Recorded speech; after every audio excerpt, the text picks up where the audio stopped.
através do profeta, declarou Deus: e acontecerá nos últimos dias, diz o Senhor, que derramarei do meu espírito sobre toda a carne. Vossos filhos e vossas filhas profetizarão, vossos jovens terão visões, e sonharão vossos velhos. Até sobre os meus servos e sobre as minhas servas derramarei do meu espírito naqueles dias, e profetizarão.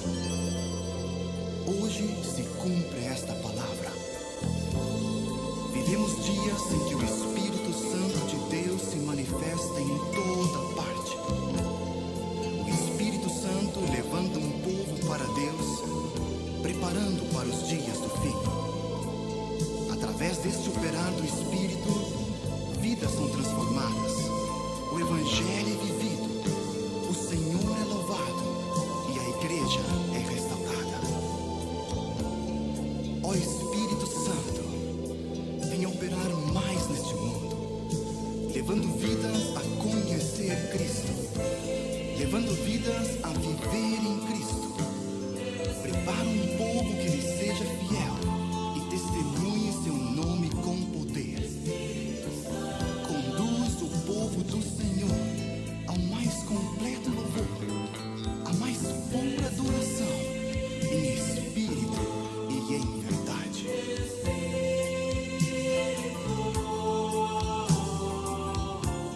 Espírito Santo de Deus, vem controlar todo meu ser, vem dirigir o meu viver, o meu pensar, o meu falar, o meu sentir, o meu agir.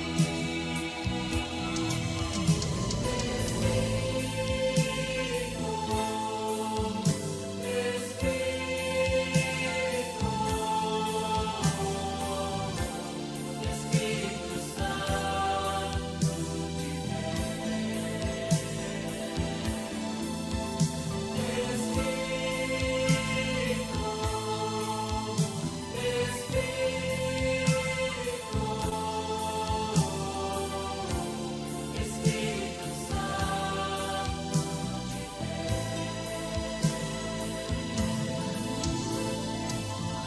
vem controlar todo meu ser, vem dirigir o meu viver, o meu pensar, o meu falar, o meu sentir, o meu agir.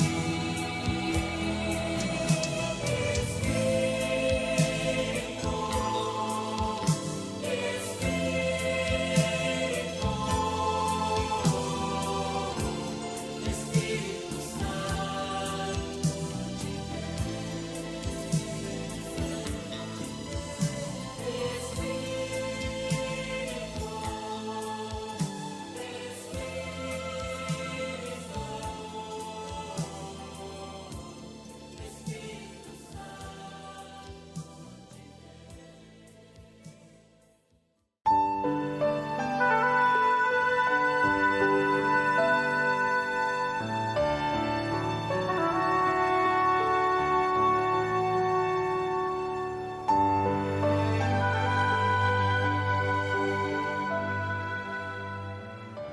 E sabe, meu irmão, minha irmã, eu te fiz uma pergunta. Você quer entender mesmo? Você vai entender a confissão do apóstolo Paulo. Ele não teve vergonha de se sentir ultrajado, humilhado, desonrado. Pelo contrário, ele se torna e se revela para todos nós uma desonra, um ultraje humilhante, um opróbrio, e confessa de coração, alma e espírito que ele não conhecia o que era perfeito. Ele não teve vergonha de se expor para me salvar, para me ensinar, para me instruir, para me elevar, para que eu pudesse transcender do fracasso, da derrota, da vergonha e subir-se às regiões celestiais pela perfeição da sua pregação. Eu não tenho vergonha também, que a vergonha é um sentimento de insegurança causado por medo do ridículo e por medo do julgamento dos outros. Paulo não teve medo do ridículo, não teve medo do julgamento dos outros, não se sentiu inseguro para que eu pudesse crer na pregação e pudesse viver a pregação e entender a pregação, que não é pelo celibato, não é pela lei, não é pela moral, não é pela formalidade, é pela fé. É pela fé. É os humilhados que são exaltados. São os abatidos, aflitos, os que não têm quem os ajude, que vivem a humilhação, que desejam verdadeiramente a Deus. Paulo não foi tímido, e não teve acanhamento, ele não teve decoro pessoal em se expor dessa maneira. Sabe, meus irmãos, não é fácil se colocar como indecoroso, sabe, em estado vexatório, mostrando as suas imperfeições e sendo de modo transparente e sincero, nos dando confiança para seguir adiante na revelação. Paulo, ele traz consigo a perfeição da humilhação. Humilhai-vos debaixo da potente mão de Deus, para que a seu tempo vos exalte. Ele não teve vergonha de se humilhar. Repito, Paulo, meus irmãos, meus amigos, assim como eu, ele não teve timidez. Sentimento é consciência. Ele tinha da sua própria desonra, da sua indignidade. Então ele queria ser honesto e manter agora a sua dignidade, honrando e glorificando a Deus, sabe, revelando as suas atitudes de modo vexatório, indecoroso, como eu disse, o que muitos hoje, de maneira nenhuma, se expõem dessa maneira. E assim o povão não sabe se humilhar debaixo da potente mão de Deus. O povão não sente as suas misérias, não lamenta, não chora e não pranteia as suas misérias. E acredita que uma vez salvo, todo mundo salvo e para sempre. E se esquecem que Jesus, veja só, nos dias da sua carne, oferecendo com grande clamor orações, lágrimas, súplicas. Está escrito no livro de Hebreus, ele relata clamor e lágrimas, orações e súplicas ao que o podia livrar da morte. Paulo estava ali lutando contra a morte, que atua no nosso corpo, na nossa alma, no nosso espírito, nos nossos lábios, nos nossos olhos, nos nossos ouvidos, nas nossas mãos, no nosso corpo, nossos membros em geral. Ele estava ali. Foi ouvido, com certeza, assim como Cristo foi ouvido quanto ao que temia a morte. Jesus Cristo, ainda que era filho, aprendeu a obediência. Paulo estava ali aprendendo a ser humilhado. como Jesus também aprendeu, como eu também estou aprendendo. E como eu estou tentando ensinar. Tem muita gente, meus irmãos, que vai chegar a hora ainda da humilhação e o sujeito vai descobrir que não aprendeu nada. Jesus aprendeu a obediência por aquilo que padeceu. O sujeito não quer padecer para aprender a obediência. Sabe, não terá o mesmo sentimento do filho. É como se não temesse a morte. Então, por não temer a morte, não precisa de livramento da morte. Ele crê que o celibato já livrou ele da morte eterna. Então ele não precisa oferecer súplicas, nem orações, nem lágrimas, nem clamor, porque ele não precisa reconhecer que ele é pecador. Ele já é santo. E foi assim que eu vivi, era assim que Paulo viveu e trouxe isso para dentro da igreja.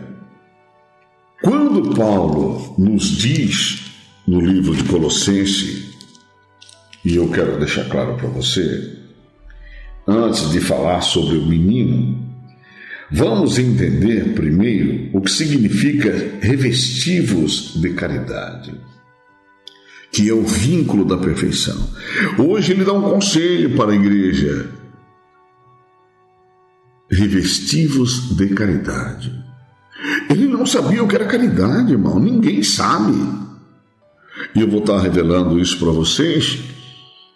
Mas a maioria das pessoas não sabe o que é caridade. Tem muita gente que acha que caridade é dar esmola, é dar roupa, dar sapato. Caridade é dar comida, é dar esmolas. Os homens mudaram o sentido das palavras de Deus. Os homens mudaram o vocabulário e a realidade da Bíblia. No decorrer desses 2000 anos, os espíritos enganadores e doutrina de demônios foi o que mais entrou na igreja, porque a apostasia já estava lá. E imagina no decorrer de 2000 anos o que significa o aumento dessa apostasia. O aumento do homem do pecado, filho da perdição, doutrina de demônios, espíritos enganadores. E as pessoas não sabem mais o que é se revestir. Sabe, irmãos, eu quero compartilhar com você aquilo que Deus, o meu Senhor, o meu Salvador, Jesus Cristo, o Verbo vivo, a palavra da vida, que foi manifestada na carne, tem me ensinado pelo seu Espírito. Eu sou levado a estado que eu nunca imaginei. Eu me recordo sempre da palavra de Isaías, capítulo 53, meus irmãos, que me anima, profundamente me anima, que diz, como Deus já mandou falar para mim em visões, revelações, de modo pessoal, que foi do agrado do Pai também me moer, me fazendo enfermar, assim como Ele fez com Jesus, fez com os apóstolos, fez com Paulo. Quando a nossa alma se põe para a expiação do pecado dos nossos irmãos, quando a nossa alma se põe por expiação do pecado pelos nossos irmãos, então nós veremos a nossa posteridade. Veremos, a posteridade são aqueles que creem pela mesma fé. A mesma fé. O mesmo sentido de fé que pregamos, que vivemos, que sofremos. E prolongará os nossos dias, diz o Senhor. E o bom prazer do Senhor prosperará na nossa mão. Prosperou na mão de Paulo. E Deus tem me guardado, me protegido, para trazer essas revelações que nem eu imagino. Nesse exato momento, irmão, eu estou quebrantado porque eu recebo as revelações assim, Não é uma coisa maquinada, estudada, não. Vai entrando assim na minha alma, no meu espírito, no meu coração. E eu vou pregando. Então eu sei que não é natural. Eu sei também que o diabo não me faria tais revelações. Eu tenho certeza. Então, às vezes, eu estou envolvido no Espírito e eu falo com você, vou pregar sobre o menino. Você quer entender isso? Aí Deus me breca e fala, não seja apressado, seja manso, eu quero falar com você. Aí eu paro para ouvir e ouço e compreendo. Foi do agrado do Pai moer Jesus. Quando Paulo clamou ao Senhor para que o livrasse do mensageiro de Satanás que o esbofeteava, ele ouviu, minha graça te basta, meu poder vai se aperfeiçoar na sua fraqueza, isto é, você vai ser moído, enfermado, a sua alma vai ser posta por expiação do pecado. Meu irmão, você sabe o que significa isso? O homem vai passar por coisas que ele não quer passar para extrair as revelações divinas. O homem vai passar por situações que nunca imaginou, nunca pensou. Eu me lembro de Pedro, quando ele dizia, é necessário que estejais contristados com várias tentações, para que a prova da vossa fé, muito mais preciosa do que o ouro que perece e é provado no fogo, se ache em louvor, honra e glória na revelação de Jesus Cristo, a revelação da sua natureza, do seu sentimento, a revelação do seu caráter, da sua postura, do seu espírito de entendimento. Sabe, irmão, isto é uma realidade. E que grande realidade que só o mundo espiritual pode explicar. Quando eu falo mundo espiritual, eu falo a palavra de Deus, que leva você a transcender, sair do seu estado humano e transcende para o espiritual. Então você observa a trajetória de Jesus, que nós temos que chegar. Nós temos que chegar. Como Paulo diz, o mistério que esteve oculto em todos os séculos, em todas as gerações, e que agora foi manifesto aos seus santos, aos quais Deus quis fazer conhecer. Quais são as riquezas da glória deste mistério entre os gentios, que é Cristo em vós, esperança da glória, a quem ensinamos a todo homem, olha o estágio que ele chegou, a quem ensinamos a todo homem, admoestando a todo homem, ensinando a todo homem em toda a sabedoria, para que apresentemos todo homem perfeito em Jesus Cristo. Então Paulo transcendeu da criatura que ele era até aquele momento, quando botou aquele homem para fora, entregou ele a Satanás, que serve de exemplo para o mundo inteiro, e eu fui um deles que segui por causa do celibato que eu praticava. Isso não quer dizer que eu não busque a santidade, de modo algum. Eu busco muito mais a santidade hoje do que antes. Antes eu achava que pelo celibato eu estava salvo. Não, mas o Espírito me fez entender essa realidade. Quando eu comecei a sofrer as aflições, as tentações, como o próprio Paulo, as humilhações, o desprezo dos próprios irmãos, porque eu passei a minha vida inteira pregando verdade, justiça, santificação, honestidade, dignidade, honra, pureza, o que eu continuo pregando até hoje. Mas para quem pregava tanto e viu os irmãos me desprezar, não fazer conta a meu respeito, eu entendi que algo estava errado. E eu precisava compreender o que era. Então Deus mandou muitos sonhos, visões, revelações, me ajudando a entender, me ajudando a compreender. E um dia eu estava em grande deserto. Eu só não havia desistido da fé porque eu me lembrava das palavras que eu tinha falado no passado. Eu não vim brincar de ser cristão. Eu vim para ser a diferença. Eu vim para seguir Jesus até o fim. Lembrava daquela canção que eu havia feito, o primeiro louvor que eu fiz. Eu declarava: só Jesus, só Jesus é amigo fiel, seu caminho me levará ao céu. Por Jesus viverei, só a Ele honrarei. Não há outro que possa ser meu rei. Sua palavra me transforma e me traz a inspiração.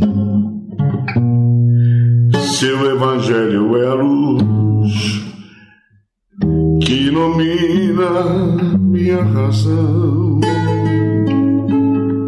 Então, meus amigos, eu me lembrava, chorava, prateava. Me lembrava também que eu havia dito: ainda que eu não seja salvo, eu vou lutar para os meus irmãos serem salvos. Eu perguntava: mas por que eu dizia essas coisas? Agora eu estou comprometido naquilo que eu falei. Mas bendita a hora que eu abri meus lábios e pronunciei estas palavras. Elas não só ajudaram a mim, como têm ajudado a muitos. Que me diz: pastor, eu também fiz esse juramento, ainda que eu não seja salvo. Eu vou lutar para que os meus irmãos sejam salvos. Bendita a hora que eu disse essas palavras. Bendita a hora que eu disse: eu não vim brincar de ser cristão. Eu quero ser a diferença. Então eu sou diferente nesse mundo de então. No mundo de imensas trevas, de tanta mentira, tanta traição, no mundo de tanta falsidade, fingimento, dissimulação. Eu continuo em meio às minhas fraquezas, fazendo sempre a minha confissão, procurando ser leal, transparente, e todos os dias examinando a mim mesmo, as minhas intenções, os meus propósitos. Então eu vi na grandeza dessa revelação, a qual eu quero te passar, assim como Paulo. Eu digo a você, naquela noite de angústia, eu achei uma Bíblia e resolvi abrir ela aleatoriamente, coisa que eu nunca faço. Eu sei exatamente o que quero ler e por que ler, para meditar, perscrutando o meu objetivo. Mas nesse dia eu achei um texto que estava escrito assim: paciência na tribulação, meu filho. Quando entrares no serviço de Deus, persevera firme na justiça e no temor. Prepara a tua alma para a tentação. Eu comecei a chorar amargamente. Falei: meu Deus, Senhor, por que os homens não ensinam isso? Preparando as pessoas, porque virão as tentações. E virá mesmo. Mas a alma do ser humano tem que estar preparada no temor e na justiça de Deus, que é a humilhação, pois Deus é um ser humilhado desde o princípio, e Jesus o foi nessa humilhação, perseverando até o fim. Isso é justiça, a justiça da fé. E isso só acontece no serviço de Deus, que Satanás não vai tentar ninguém que já é dele. O diabo não vai tentar ninguém que trabalha para ele. O grande dragão, a antiga serpente, vai amparar, proteger, ajudar em tudo que for possível àqueles que desamparam o serviço de Deus, a justiça de Deus, que desamparam a verdade de Deus, que desamparam a sua aliança com os homens, o seu concerto com os homens, e levando os homens à perda do temor. Estes são protegidos. São protegidos do Deus deste mundo. Daniel profetizou isso, está muito claro, muito preciso. Então, meus irmãos, a tentação só vem para os que são verdadeiramente filhos e estão a serviço do grande Deus. Qual é o papel deste ser, o filho? Humilha o teu coração. Humilha o teu coração. E tem paciência. Ali eu comecei a despertar mais ainda a minha vida. Inclina o teu ouvido e recebe as palavras de sabedoria. Opa! Então, eu inclinava o meu ouvido, o meu sentido, eu inclinava a minha consciência, o meu entendimento.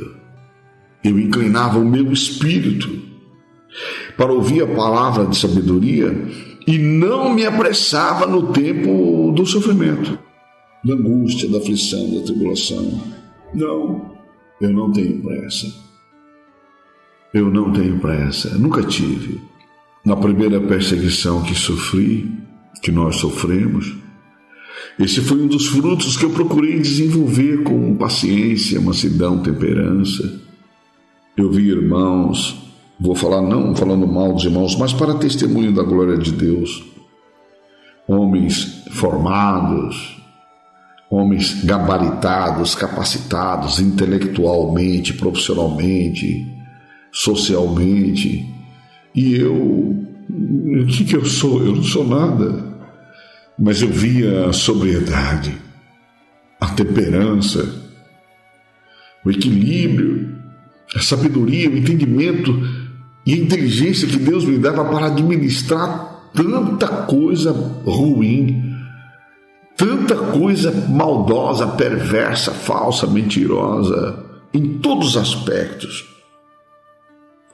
E isso acontecia porque eu inclinava os meus ouvidos para ouvir as palavras de sabedoria e não me apressava no tempo da prova. E como está escrito, sofre as demoras de Deus. Por que sofrer as demoras de Deus? Que Deus está observando nossa postura, nosso caráter, nossas intenções, como eu vou pregar para você aqui na frente, porque Paulo passa por toda essa situação e depois ele fala lá em Romanos 8, eu vou te levar lá, né, que aquele que examina os corações sabe qual é a intenção do Espírito. Então ele não vê qual é a intenção do pecado, mas a intenção do Espírito. E é ele que, segundo Deus, intercede pelo santo. O santo é o separado, não é o que pratica celibato. Santo é o separado. O que pratica celibato é o que não faz sexo. Só isso, nada mais que isso. Agora, santo é o separado do ódio, da ira, da raiva, da cólera, da vingança, das raízes de amargura, separado da morte, separado da estupidez, do olho por olho, do dente por dente, mão por mão. Ele é separado. Ele é separado das concupiscências dos olhos, das concupiscências da carne, da soberba da vida. Ele é separado do rancor, da vingança, da avareza, da vaidade. Separado da soberba, separado. Ele não tem parte com essas coisas. Ele é separado, ele não se envolve com as coisas do mundo. Isso é ser santo. Agora, Paulo era um grande pecador. Davi também foi um grande pecador. Separado, santo, coração segundo o coração de Deus. E o coração, segundo o coração de Deus, é esse coração aqui, ó. Veja, coisa tremenda, inclina o teu ouvido e recebe as palavras da sabedoria e não te apresses no tempo da prova. Isto é, humilhai-vos debaixo da potente mão de Deus para que a seu tempo vos exalte, lançando sobre ele toda a vossa ansiedade. Não tenha pressa, não tenha pressa, não tenha pressa no tempo da prova. Sofre as demoras de Deus, ele vai agir quando ele quiser, da maneira que quiser, quando quiser, como nesse grande momento que eu estou passando, que nós estamos passando. Então, eu quero que você pense bem no que eu estou falando, porque eu vou falar do vínculo da caridade antes de falar do tempo de menino, do apóstolo Paulo e do meu tempo de menino. E quem sabe você consiga entender o seu tempo de menino e possa se voltar ainda dentro deste tempo para se preparar no vínculo da caridade, porque a trombeta já tocou. Assim como Davi, Paulo também não teve vergonha. Esperei com paciência no Senhor, e ele se inclinou para mim, tirou-me de um lago horrível, de um charco de lodo. Sabe, meu irmão, um charco de lodo. Firmou os meus pés numa rocha e pôs um cântico novo em meus lábios. E eu sempre disse, mas quanto tempo Davi ficou naquele charco de lodo? Quanto tempo durou sua paciência? Então eu sou homem prescrutante. Eu prescruto demais a revelação. E quero deixar claro para você: não te apresses no tempo da prova. Sofre as demoras de Deus e espera pacientemente para teres vantagem na tua sorte final. Então, a tua sorte final não é o começo e não é o meio. Então você não pode desistir em meio à tribulação, angústia, aflição, o tédio, a perseguição, a injúria, a blasfêmia. Não. Segue adiante. Segue adiante. Porque o Senhor está olhando para você. Aceita de boa mente tudo o que te acontecer, tudo o que te suceder. Aceita. Aceita. Não esquece. Meu poder se aperfeiçoa na sua fraqueza. Não esquece isso. Permanece em paz na tua dor. Está doendo, eu sei, a dor incomoda a alma, incomoda o espírito, o coração, a honra, a moral pessoal, incomoda tudo. Permanece em paz na tua dor. E no tempo da humilhação, tem paciência. Paciência no tempo da humilhação, paciência no tempo da tribulação. Por quê? É no fogo da angústia, da aflição, do tédio, da perseguição que se prova. Que se prova aos homens. Aqui diz, porque no fogo se prova o ouro e a prata. No fogo derretido é que se tira as impurezas do ouro e da prata. E a nossa fé é muito mais preciosa do que o ouro e a prata. E os homens amados de Deus provam-se no cadinho da humilhação. Então, no cadinho da humilhação vai se tirando as impurezas do ódio, da ira, da raiva, da cólera, da impaciência. No cadinho da humilhação vai se tirando a pressa, as ansiedades. No cadinho da humilhação vai se tirando as raízes de amarguras, ressentimentos, rancores, mágoas, vingança, inveja, sentimentos contrários aos sentimentos de Jesus. Então você passa a suportar a traição, a falsidade, o fingimento. Você vai sofrendo, esperando, não se irritando. É um processo espetacular, meu amigo. É algo assim transcendental demais. Hoje eu choro, eu rio, eu me alegro. Realmente a palavra da cruz é loucura para os que perecem. Mas para nós que somos salvos é transcendental. É a fé transcendental. Eu estou falando muito sobre esse assunto. Me aguarde que eu vou estar revelando isso para vocês. Então, dentro dessa realidade, os homens amados de Deus provam-se no cadinho da humilhação. No cadinho da humilhação, provam-se os homens de Deus. E te pergunto, quantos você conhece provados no cadinho da humilhação? Cadinho da humilhação é como se fosse um forno, uma caldeira. Imagine Daniel na fornalha de fogo. Sabe, meus irmãos, ele poderia duvidar um pouquinho que fosse, perderia a proteção. Os homens amados de Deus têm que suportar tudo, sofrer tudo, padecer tudo.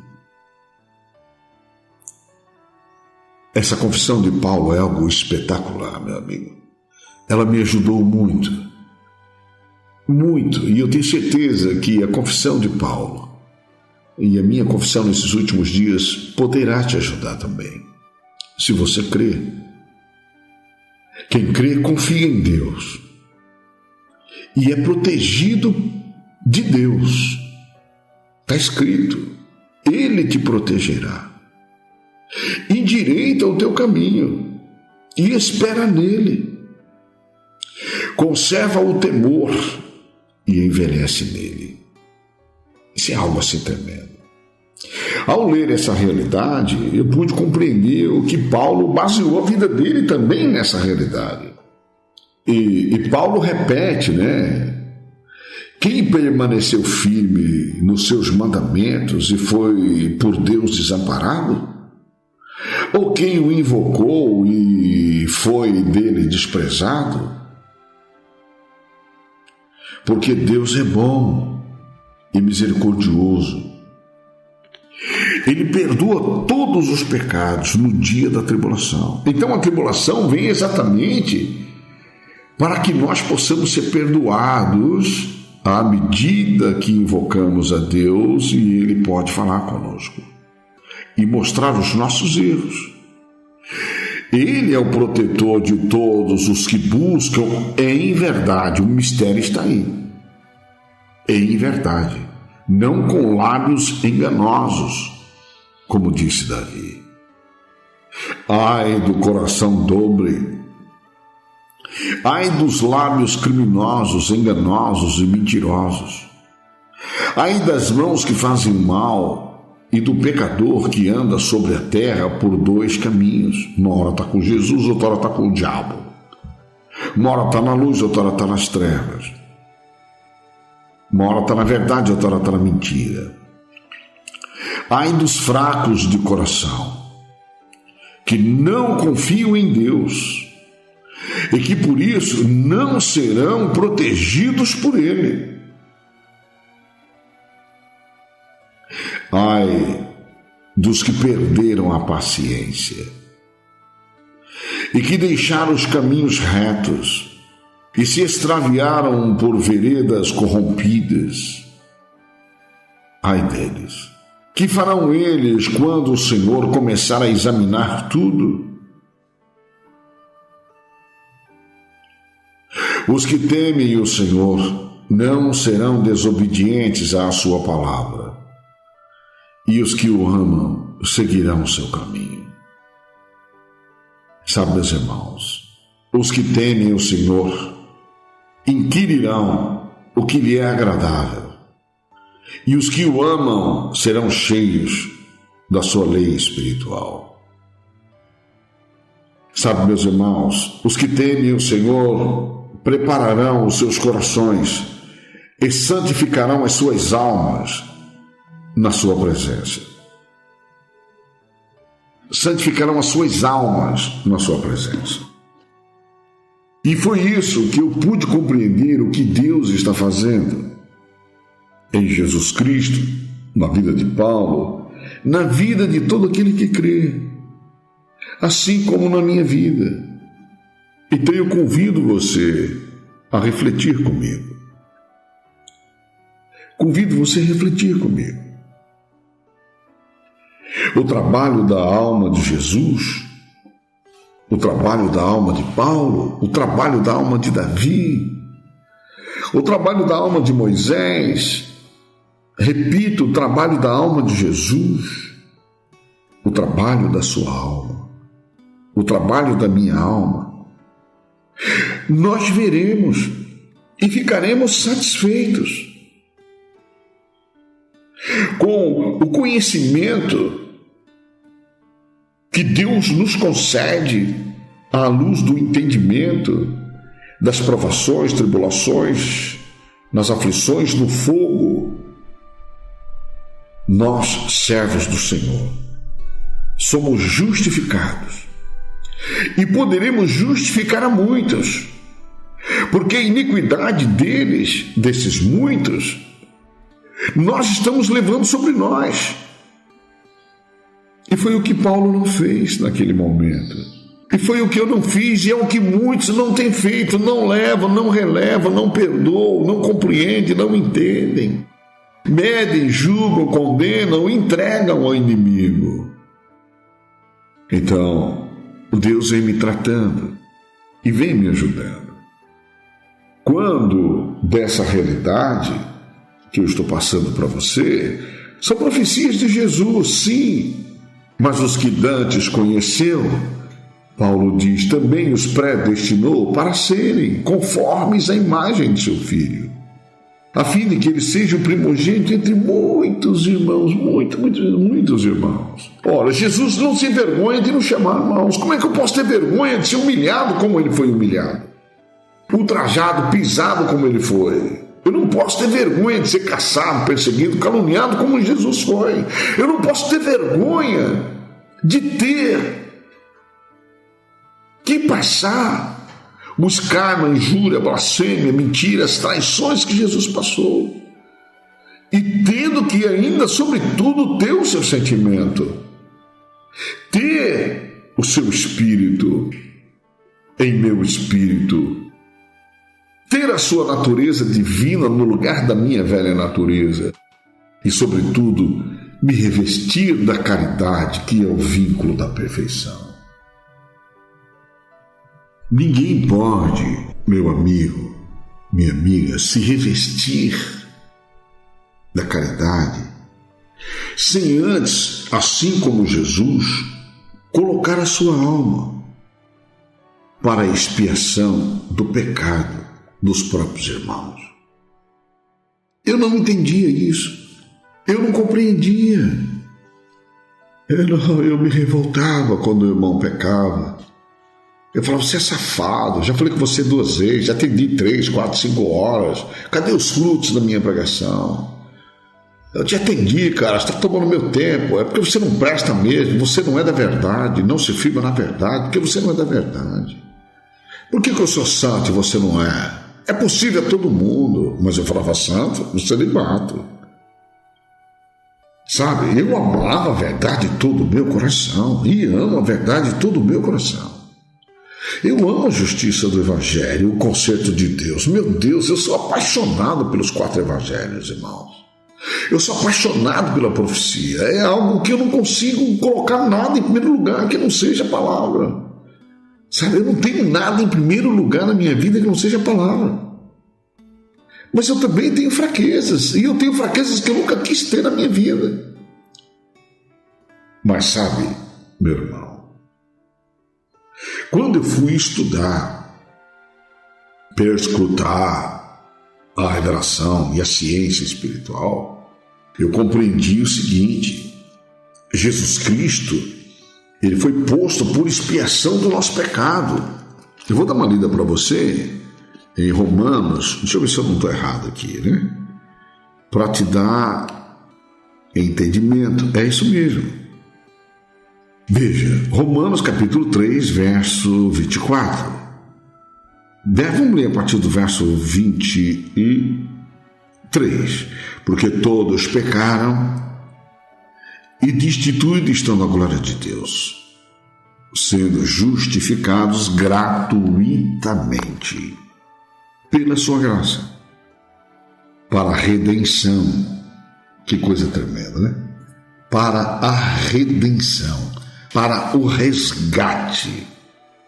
Olha só, para o auxílio, para a proteção, que nos dá livramento da situação da morte e da condenação. Jesus Cristo, pela redenção que há nele, a salvação, o resgate. Então Jesus, meus irmãos, ele é o motivo da bondade infinita de Deus. Ele é aquele que vem libertar o cativo. A redenção, Jesus vem nos tomar de volta. A redenção é o resgate, é o redimir, é o libertar, é o livrar das mãos do opressor. Então, nós somos justificados gratuitamente pela sua graça, pela redenção que há em Cristo Jesus, ao qual Jesus, Deus propôs. Olha aí que coisa tremenda. Deus propôs para expiação. Olha que coisa tremenda. Para propiciação. Propiciação. E lá em Isaías 53 fala, meus irmãos, todavia ao Senhor agradou moê-lo, fazendo-o enfermar, quando a sua alma se puser por expiação do pecado. Então Jesus foi posto por sacrifício. Ele foi castigado, flagelado, imolado, pagando um preço e sofrendo a penitência para nos dar a anuência. Que coisa tremenda! Então, você talvez não creia, mas, meu amigo, preste bem atenção no que eu vou lhe dizer. Quem de nós pode compreender o significado do oleiro pegar o vaso e quebrar ele quantas vezes quiser e refazê-lo até que ele seja perfeito? Foi o que Deus fez com Paulo. Paulo foi colocado para expiação dos pecados da igreja, dos nossos pecados também. E nós, você e eu, qualquer um, Deus pode colocar para sacrifício, para ser castigado, flagelado, sofrer as sanções, para trazer a purificação da igreja, através da nossa penitência, pagando um alto preço, para que a anuência possa chegar. Isso é tremendo. A expiação é Jesus purificando os pecados, os crimes, iniquidades cometidas, as faltas cometidas. Sabe, Paulo não sofreu isso por aquele casal, assim como eu não sofri também. E quem sabe você não sofre expiação nem pela sua esposa, pelo seu marido, pelos seus filhos, pelos seus amigos, pela sua igreja. É mais fácil condenar, medir, julgar e lançar fora, expor. Não se levar as cargas é mais fácil. A penitência é um castigo que nós sofremos à nossa alma, em cumprimento da pena, da dó, da comiseração pelo pecador. Em vez de medi-lo, julgá-lo, condená-lo e entregá-lo ao diabo. A expiação é um ato de reparar os pecados. É o cumprimento da condescendência, da complacência, das misericórdias,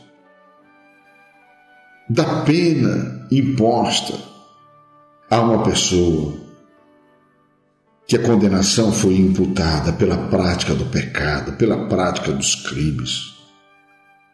A expiação é sofrer as consequências dos pecados alheios para tornar a outra pessoa pura, lavada, liberta, desviando ela do mal, fazendo a reparação dos seus pecados, trazendo consigo as suas maldades. Hoje, meus irmãos, eu sou condenado por muitos irmãos dentro da igreja que dizem: o pastor viu ali o pecador e ainda fica ajudando ele, protegendo ele, aí se revolta e vai pecar também. Sabe, irmãos, que batalha espiritual há dentro do coração do ser humano. Que batalha tremenda. Então tudo que eu busco hoje nas pessoas é a sinceridade, é a verdade. É uma confissão honesta, digna, que revele o temor a Deus. E veja como eu busco e tenho a palavra viva e eficaz, que penetra até a divisão da alma e do espírito, das juntas e medulas, é apta para discernir os pensamentos e intenções do coração. E eu perscruto as profundezas de Deus, quanto mais as profundezas de um pecador. Então, nessa parte, eu ainda sou intransigente. Sabe, eu sou, vamos dizer assim, um pouco duro. Eu ajudo qualquer pessoa, mas eu vou fundo na sua alma, para saber qual é a intenção do sujeito. Porque eu já cansei de ser vítima na mão de falsários, traidores, mentirosos, corruptos, cuja intenção é me chantagear na frente, por ver inclusive esta qualidade. Então, nós também somos colocados por Deus por expiação do pecado dos irmãos. E quando fazemos isso de coração, nós podemos ver a nossa posteridade, os que vêm depois de nós. E isso nos traz alegria de ver o irmão bem convertido, ver o irmão cheio de entendimento, discernimento, grato, cheio de reconhecimento. Dizer, graças a Deus, o Senhor me amou, o Senhor me deu uma chance, o Senhor não me lançou fora, o Senhor não desistiu de mim, o Senhor me esperou, o Senhor teve paciência. Isso é de uma gratidão imensa, isso gera dentro de nós uma alegria tremenda. É aquilo que Jesus fala, que a profecia fala lá em Isaías 53. Verá a sua posteridade. E isso fará com que nós tenhamos dias prolongados. Verá sua posteridade, e o bom prazer do Senhor prosperará na sua mão. O bom prazer é a alegria do Espírito Santo. O trabalho da sua alma ele verá e ficará satisfeito com o seu conhecimento. O meu servo, o justo, justificará muitos, porque as iniquidades de muitos deles levará sobre si. Jesus disse uma coisa que as pessoas não entendem. Eu vou revelar para você agora, lá em João 14. Isso transcende demais a minha glória. É algo profundo. Jesus disse a Filipe, crede-me que estou no Pai, e o Pai está em mim. Crede-me ao menos por causa das mesmas obras. Quando Jesus fala no verso 10, não crês tu que eu estou no Pai e que o Pai está em mim? Agora imagine o caráter de Jesus, o caráter do Pai. Imagine a personalidade de Jesus e a personalidade do Pai. Imagine o Espírito de Jesus e o Espírito do Pai. Imagine os sentimentos de Jesus e os sentimentos do Pai. Imagine a natureza divina de Jesus e a natureza divina do Pai.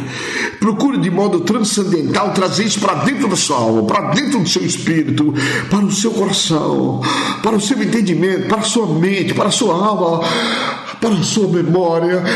E você vai entrar numa dimensão espetacular e vai ouvir Jesus dizer, na verdade te digo, que aquele que crê em mim também fará as obras que eu faço, e as fará maiores do que estas, porque eu vou para o meu Pai, e vocês vão ficar aqui, e vocês vão receber esse poder, receber essa autoridade, receber essa unção, vocês vão receber as qualidades do meu caráter, do meu Pai.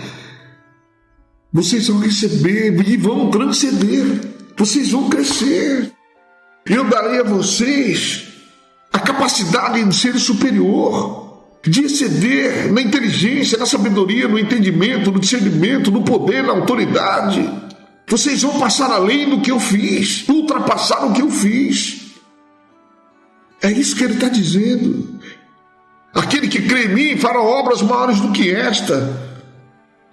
Porque Transcender é elevar-se além do natural, da capacidade humana. Transcender é crescer nos elementos espirituais, em busca dos valores superiores, excedendo, avantajando-se, distinguindo-se e evidenciando-se na inteligência, na sabedoria, que transcende a todos os méritos humanos. É ultrapassar o limite da capacidade humana. Sabe, meus irmãos, quase tudo transcende a nossa compreensão humana. Sabe, meu amigo, Paulo disse que o amor de Deus excede. Exceder é transcender ao entendimento humano. Nós precisamos buscar essa realidade. Crer que é possível. Só que para isso nós temos que padecer. Nós temos que ser colocados por expiação para servirmos, meus irmãos, de propiciação também. Propiciar é interceder, é promover sacrifício em benefício de alguém, aplacando a ira contrária, tirando a pessoa da inquietação, do desassossego. Propiciar é, sobretudo, operar o benefício, assegurando a paz do outro, proporcionando, fornecendo e oferecendo a si mesmo por sacrifício. À medida que o tempo vai passando, eu vou entendendo esse significado tão importante da apropriação. Então nós nos colocamos de modo a agradar a Deus, de modo sobrenatural, através da nossa nova natureza, quando nos colocamos a serviço dele, em benefício dos nossos irmãos, levando as cargas uns dos outros, concedendo o perdão, a misericórdia, o favor, os benefícios que nós também requeremos e precisamos de Deus. Então, meus irmãos, todos nós temos que buscar compreender essa realidade. E isso só é possível na revelação de Jesus Cristo. É impossível alguém chegar a esse estágio se não perscrutar as profundezas de Deus. E foi assim que Deus disse a Paulo: minha graça te basta. Meu poder se aperfeiçoa na fraqueza. Os homens amados de Deus são provados no cadinho da humilhação. Não há outra saída. E assim nós temos que preparar um rebanho, ainda que pequeno, um remanescente, o resto. Mas que tenhamos todos o mesmo entendimento, o mesmo espírito, a mesma fé, a mesma esperança, o mesmo amor, o mesmo afeto, para a glória de Deus Pai e para a sua glória também.